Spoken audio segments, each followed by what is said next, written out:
Hello, welcome to the Real Bit Wars. I'm Chris, and today is Chapter 8 of Parting Ways. How crazy is that? Time is just flying by with these. It's been a lot of fun. Thank you so much for all of the positive feedback as well. It's been really great. But if you're new to this series, I do have a playlist so you can get caught up, so check for that in the description.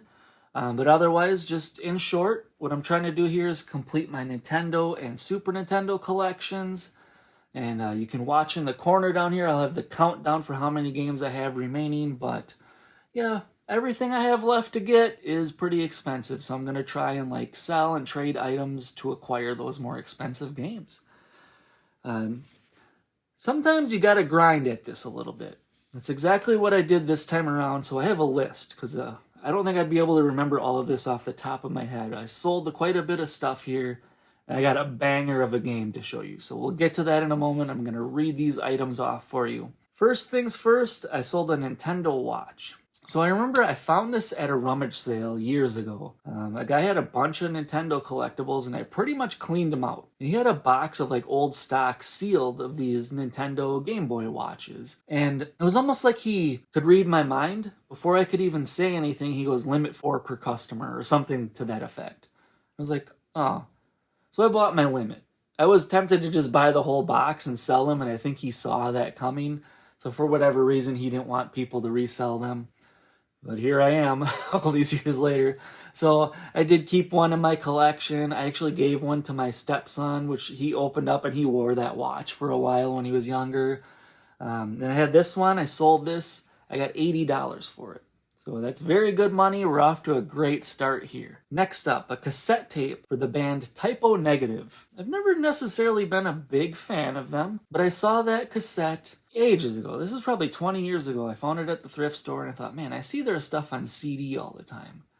But something about that cassette tape was just calling to me. That seemed like it was a little bit more rare, and I got $35 selling that, so I'm really glad I picked that up. That was good money as well.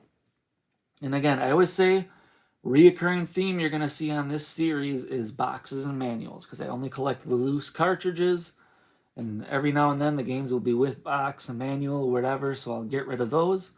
3 manuals were sold this time around, first of which is McDonald Land.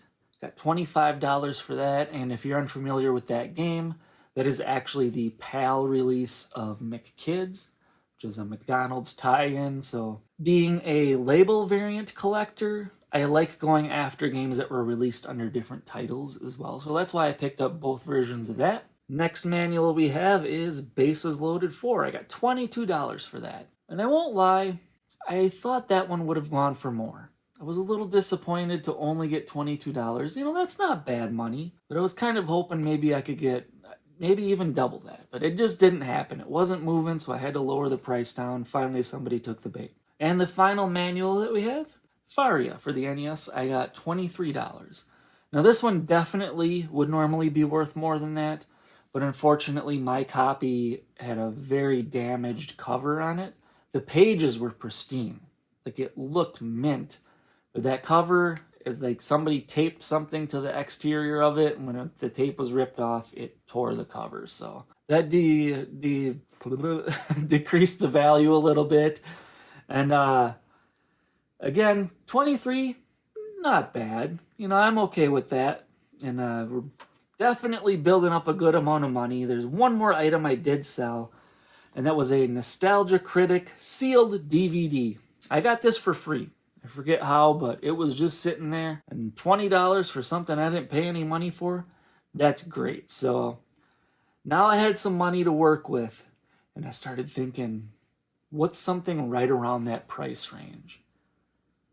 And I thought of a game that is way up there on my wish list. So we're going to bring that number on up.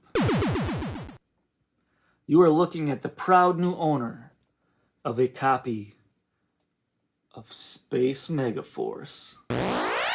Oh yeah. So, if you know me, this game is published by Toho. I'm a bit of a Godzilla devotee, man. I love that franchise. It's so much fun, and it's always been really appealing to me to get these Toho games. And this one in particular, for whatever reason, is just kind of obscure. It's not one you'll see a whole lot of. I don't know how many copies there are in circulation, but it seems to always sell for a lot of money. Really cool space shooter. It's a fun game. I know Toho was more so known for those movies, and the majority of the games that they released were Godzilla games. I believe it was 8 games in total.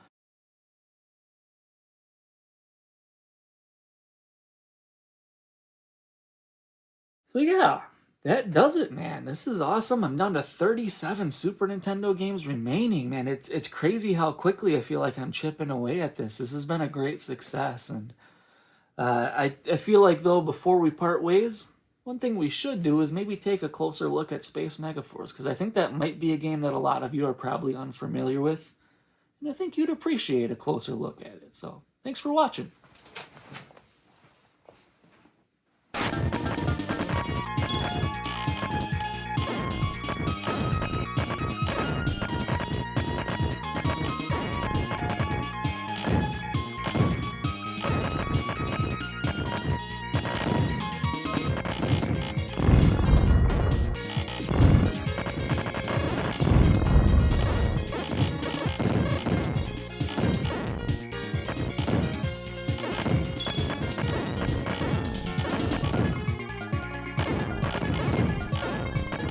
Laser.